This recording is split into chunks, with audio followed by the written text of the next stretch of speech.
What a game. It was fun to coach. It was fun to watch both teams compete. I'm proud for Mike. He's done such a great job coaching there, and he pulled everything you could pull. The onside kick, he faked the punt. They hung in there. They did the things they needed to do to hang in there. We had chances to extend our lead during the game, and just didn't do it. We didn't do a good job in the red zone at times, and just really, really proud that these guys didn't get their head down and hung in there and found a way to win. Because that was a very difficult game to stay positive and keep your good body language and do the things you need to do to come out on top.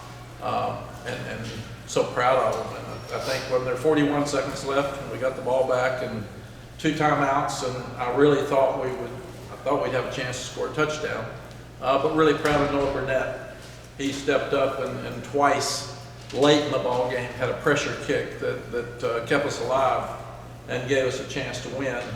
And I saw Drake May do some things tonight that are just unbelievable. I mean, he made play after play after play, including the 2-point play that normal people just don't make. So I think he has to be the best quarterback in the country. It's just amazing to me that he keeps doing what he's doing. So proud to sit here with 8 wins, proud of the guys. This will be one they'll remember for the rest of their lives on senior night. I did want to thank all the veterans, because this is special that they allow us to have a free country, and so many people get away from their families, and especially around holidays, and we need to thank them every day instead of just thanking them on Veterans Day. But really appreciate them as well. Thought defense played great till we didn't.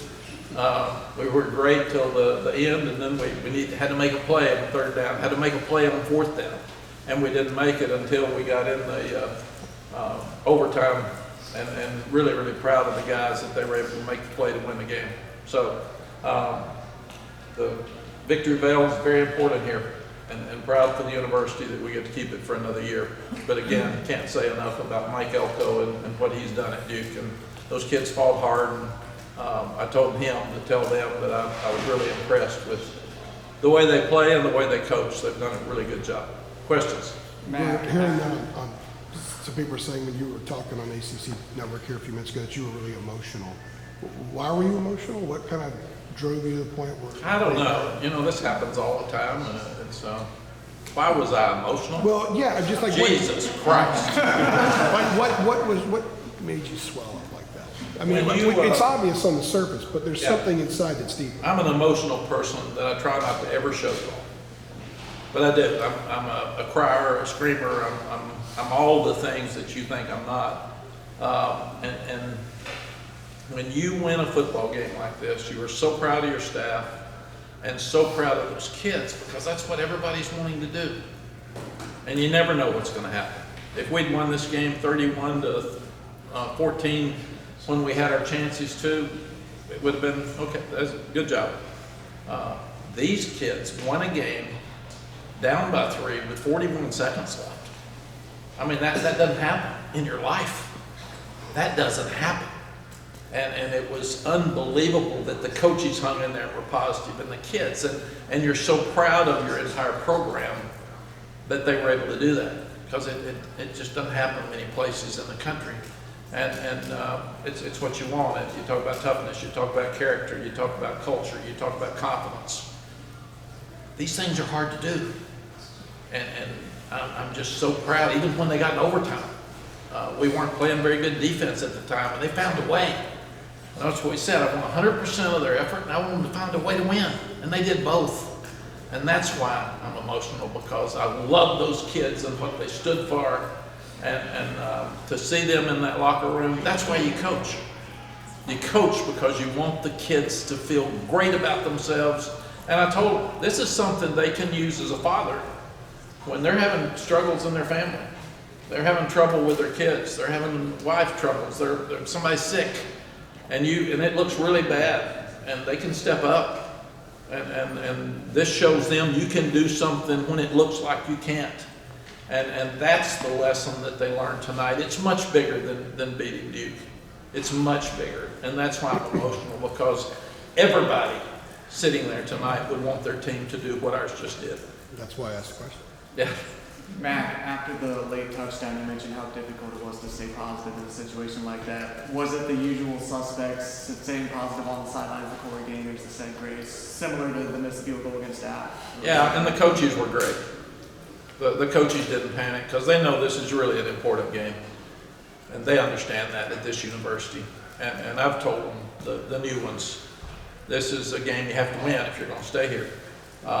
And the players understand that too. But they were positive on the sideline, and Sid Gray was so emotional after the game. I think I saw him before I got on TV, and that was another thing that Corey Gaynor is sitting in there staring at the bell right now. I mean, it's they don't even know it's past midnight or care. Were you thinking about the App game at all? The what? The App game, did you flash? No, that was 3 years ago. In my mind, it seems like. So I was thinking about beating Duke. That was it. Chip? I was going to say, Drake kind of beat himself up after those two losses about not being able to get that fourth quarter drive. Just tonight, having two of them in regulation and coming through the overtime. You've seen him play some big games before with this kind of stack up.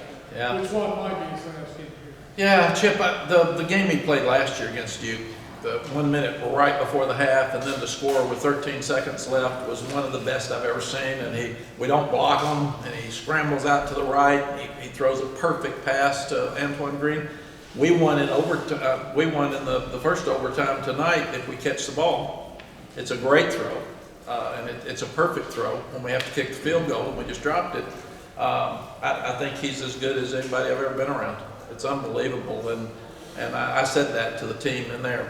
We have the best quarterback in the country. He is unbelievable, and just so proud of the way he played tonight. And he played with confidence, and he never even flinched. When there was 41 seconds left, I said, "Hey," he said, "We're good. We're good, Coach. We got this." And I actually thought we might score a touchdown instead of have to go to overtime. So we had our chances. Adam. Mack, what was your view of the fourth down pass that Loftus hit to put them ahead with whatever 41 seconds was, I guess it was? Like, I mean, you guys look like you're in an all-out blitz there. He hits the thing. And Yeah. were you thinking all those field goals were going to come back to haunt you at that point? Yeah, yes, and yes. I told Gene, and we've talked about it, I want to be aggressive on defense. And if you are, you're going to get the ball thrown over your head some. But I didn't want to run the ball, and it was a double move, and it was, he got hit while he was throwing it. He made a perfect throw. In fact, I thought he played so well as a freshman under pressure. He did some really, really good things tonight. But I said, come man. I want you being aggressive. And I think the last play we came after. I mean, that's who we've got to be. We've got to be aggressive for the next two games to get where we want to get. There was a timeout before that play. Did you say, were you in the same defense before that play, and then after the timeout, did you say? No, we have one timeout in overtime, and we used it to see what they were lined up in. And then you regroup and look at it, and then they have a chance to do their call as well. But no, I thought we're being aggressive, man. We're coming after it. You can't be passive and win the game. He's onside kicking and faking punts, and we're coming after the quarterback. I mean, that's what you do. You're risk takers, and in that case, it didn't work. And it did work because we won the game, but it didn't work on that play. When you juxtapose Noah last year, the NC State game, the Oregon game, and what he was able to do tonight, he's been doing it all year. He has. Why has he been able to do it? What is it? I think you're What's older. that next layer that his... Yeah.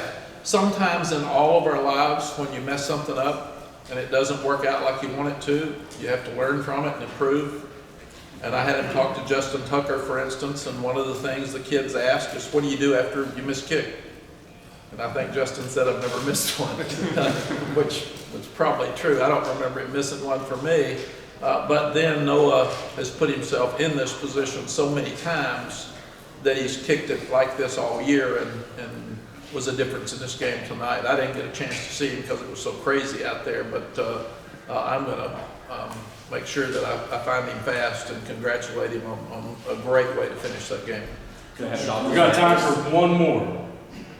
Mack, obviously, this was fresh. We got time for 3 more. You guys, had the early 12-point lead in the fourth quarter, and then we kind of from there went back and forth. Kind of, I guess, with this game and also the next couple in mind, what are some things that you think you guys can do differently to kind of, pull away, a little bit sooner in the game? I don't have any idea. If I did, we would have done it tonight. We're up by 13, and then they come and score, and then we have a 3 and out. If you ask me if I'd rather, I told the offense I'd rather you go down and score and answer, and they had a 3 and out. That's how hard my job is. And they said sorry. I got it. Me too. I'm sorry too. So I don't know. I don't know what you do. You coach your butt off, and you try to stay positive, and you try to have the kids learn from everything they do. And you sit here and you've won 8 times, you've lost 2, and you kill yourself over the 2 and don't take enough credit for the 8. So that's what you do. But there are a lot of teams that didn't finish right today and wish they won their game like we did. That's Mack, me. I want to ask briefly, who's the first player that you found after the game, and what did you say to him? Oh gosh. If you I think said Corey Gaynor, those kids, because the students just were all around. I couldn't even hear when I was crying. I couldn't hear the questions. I just crying. But the students were all over the place. So I think Adam, did you have one, or Charlie? Mack, you just won the game. Just talk about that court storm, that field storming by your fans. That had to be a big help. One of this sounds a little crazy, but one of the things that young people love when they go to a university is to celebrate and party after a win. And I saw this at Wake Forest a couple of years ago when they were 10th in the country. I think we carried a goalpost down to Franklin Street against Georgia Tech in the early 90s when they were really good, maybe 94 or something like that. And to see I didn't even see them, but we couldn't even get off the field. And that's fun. That's fun for those students, and they'll remember this the rest of their lives. And that's what you want to do. You want to give them some gifts, and they stayed and fought for it, and they've competed for us all year. And love the fact that over time that we won right in front of them, and they made a difference in the game. So that was a lot of fun. Yes, quickly. Coach Brown, I mean no disrespect with this question, but obviously Duke versus North Carolina always delivers in basketball. How validating is it for you as a coach?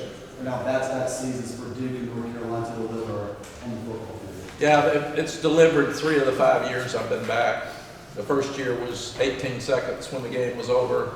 Last year was 13 seconds, and then probably 7 when it was over, and tonight's double overtime. So it's a great series. These kids are going to play their tail off, and we've said you don't want to lose close to home because it smells. And you have to live with it. And that's important that you win this game. All right, thanks, Jay. Thanks, Coach. Adam, real quick. Okay, good. See you Monday.